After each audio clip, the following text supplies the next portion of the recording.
Hi, I'm Ann Coulter. Welcome to my Substack, Unsafe. I have my favorite guest, Heather MacDonald, because we're chattering constantly by email and text, particularly about this election and now Trump's nominees. So I thought I'd take it public.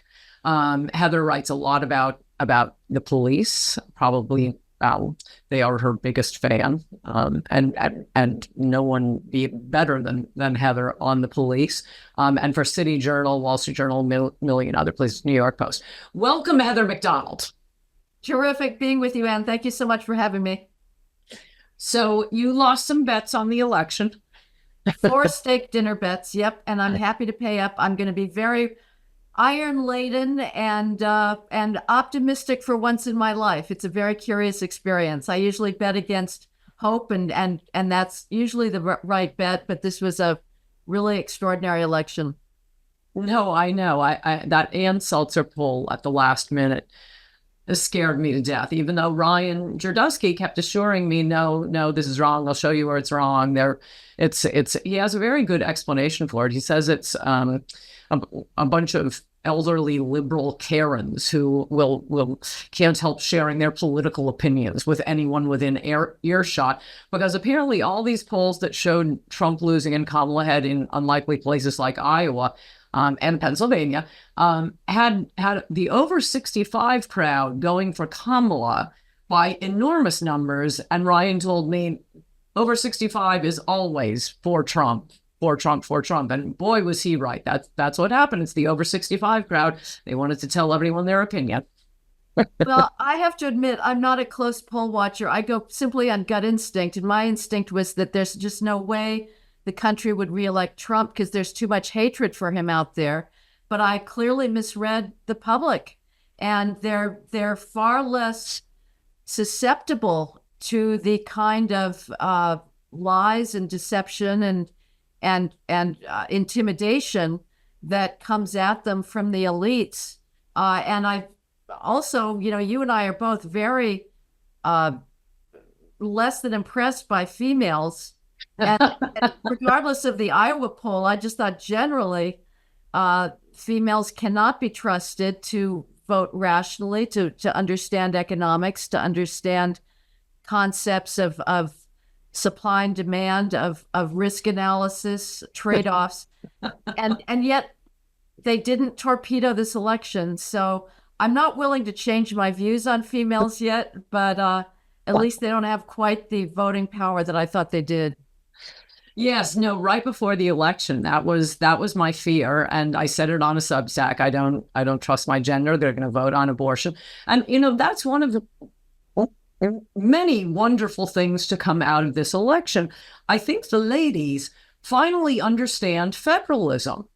They have passed initiative after initiative after initiative, allowing abortion up until age 13.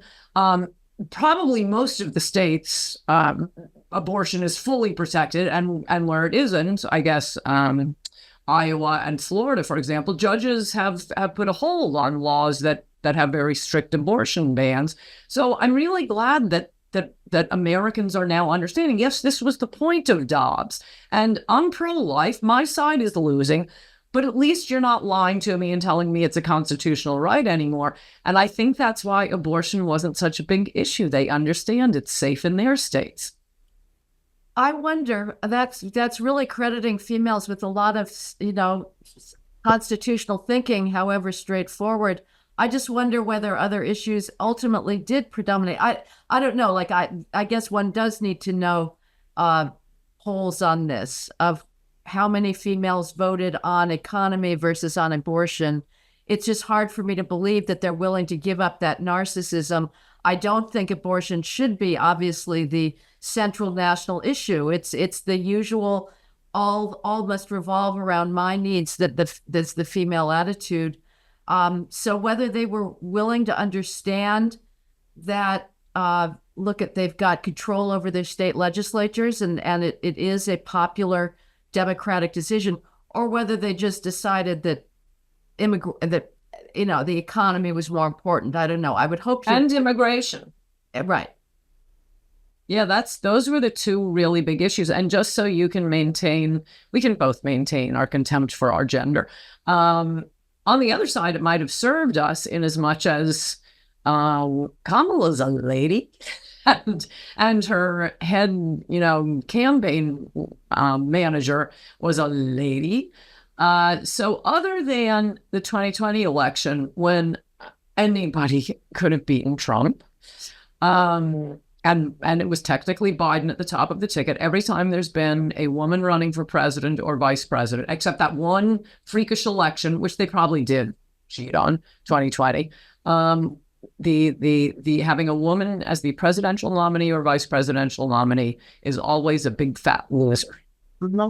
Yeah, and I'm kind of amazed because I think Trump was giving voters a lot of reasons not to vote for him in the last couple of weeks. His rhetoric was becoming so Manichean, so hyperbolic, so hysterical. And he's never been one for nuance, but it just became worse and worse.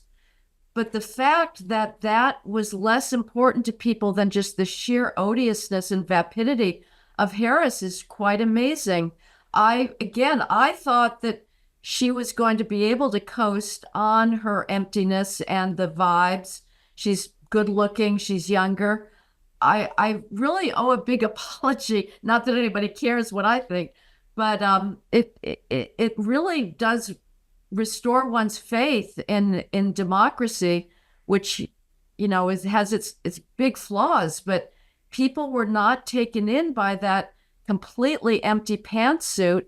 And the thing I'm giving thanks for on Thanksgiving is that we're free from that cackle and feeling the joy. It's a burden off of our collective psyches. She's disappeared. Biden's completely disappeared. So we'll just have to hope that somebody decent is running the country until January 3rd. But it's who knows who's running it at this point.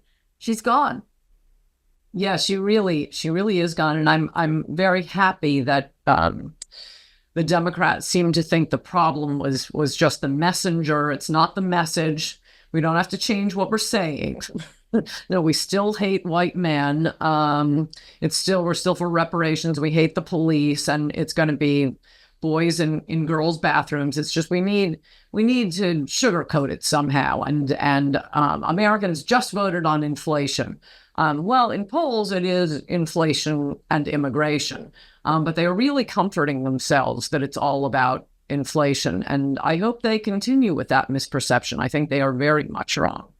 Well, I do come across little tentative, maybe we went too far on the identity politics. We should have been more in tune with economic concerns. So we do need to rethink things. The question is, will they be able to do it?